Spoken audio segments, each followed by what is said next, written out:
And there's one more thing, like we expected and we did saw that what Frankie de Jong did when he came in that Bayern game, how the fluency of team and the rhythm of the team changed, a positive change, a drastic positive, and more we became more fluent with Hansi Flick with Frankie de Jong on the pitch in the Bayern game and in the Madrid game as well. But since then, Frankie de Jong has lost his spark. He has been under a lot of criticism. Although I have not criticized him because I see that he has struggled earlier and in the previous management, the previous squad, बहुत बुरे वक्त में भी वो team में खेलता रहा है. जब वर्दी भी नहीं थे प्लेयर टीम के अंदर मौजूद थे, वैसे प्लेयर्स के अंदर भी वो टीम को कैरी करता रहा है. So how do you see his form dropping after those two games? और do you agree कि उसके बायर्न और रियल मैड्रिड के गेम में जो हमने कैमियो देखा उसका बेंच से आने के बाद was really good? I think ये बात मैं बात कर रहा था स्टार्टिंग ऑफ द सीजन में कि अब प्लेयर जिसको सबसे ज़्यादा अडाप्ट करना पड़ेगा जब Hansi Flick as a manager होंगे. Two players I called out. एक पहले तो थे आपके पेद्री एंड दूसरा प्लेयर था आपका Frankie de Jong.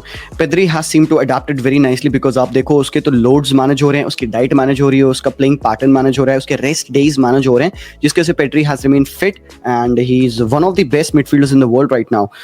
Frankie de Jong had to go through a lot of adaptation and plus उसको इंजरी भी हुई, हेल्प नहीं करी. एंड अभी हांसी फ्लिक ने आज के प्रेस कॉन्फ्रेंस में कहा कि यार फ्रैंकी de Jong इंजरी के बाद आए हैं, वो भी वैसा कॉन्फिडेंस फील नहीं कर पा रहे हैं बॉडी में. सो आई थिंक जिसको लोग फॉर्म ड्रॉप कहेंगे मैं उसको रिहैबिलिटेशन कहूँगा.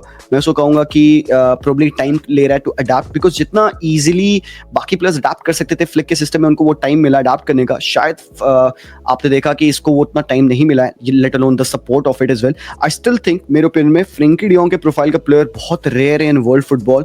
Someone of the sort of Lucas Bergvall और एल्स आप you have to go back to Frankfurt to see the midfielder 20 year old जो कि कल के मैच में गोल भी मारा है.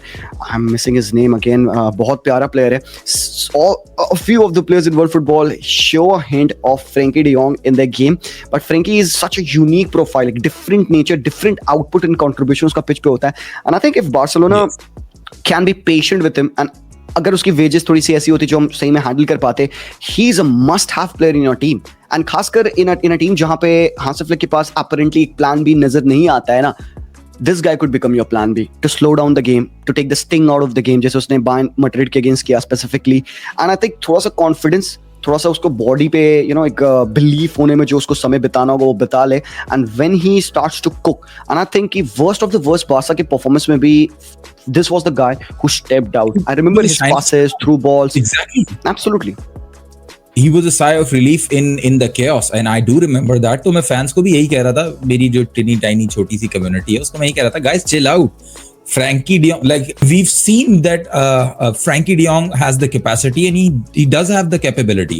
So आपको भी मैं मतलब आप एग्री करेंगे कि हमें Frankie de Jong की तरफ थोड़ा पेशेंट रहना चाहिए. We should give him time to adjust. I think अब टाइम बचा नहीं है एक्चुअली ट्रस्ट वाला, because he will may be he and up leaving for free because free agent हो रहा है यार वो very soon. And I think Barcelona ने उसको कॉन्ट्रैक्ट दिया था ऑलमोस्ट 1 साल हो गया है. There has been no response as per the news in the media out there.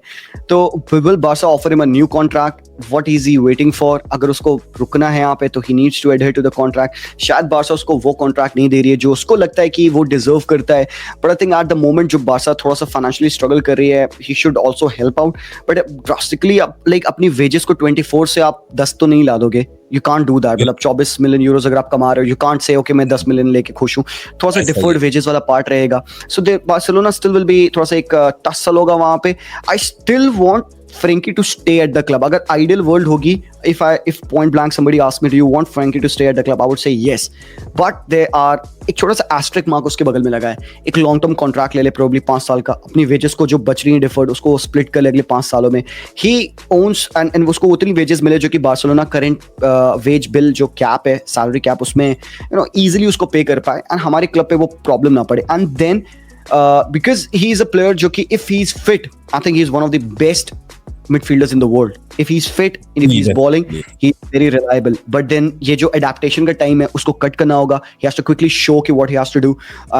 And plus age भी उस बंदे की हो रही है 26-27 years of age. तो यार we need to be a little bit patient. But time I think Frankie के side नहीं है. So भाई इसके भी बहुत probable chance है he may end up leaving for free. ये तो well I hope that does not happen because if any मेरा भी यही मानना है कि like even in Hansi Flick's structure उसका टीम जो सिस्टम है उसके अंदर भी, और फ्रैंकी डियोंग को देख के जो एक रिलायबिलिटी फील होती है वो I do want him to stay. और जहां तक आपने बात कर दी वेज कैप की कि 24 से 10 नहीं हो सकता, तो इस पे मेरा एक और सवाल है, यही एक रीजन था मेसी के भी क्लब से जाने का।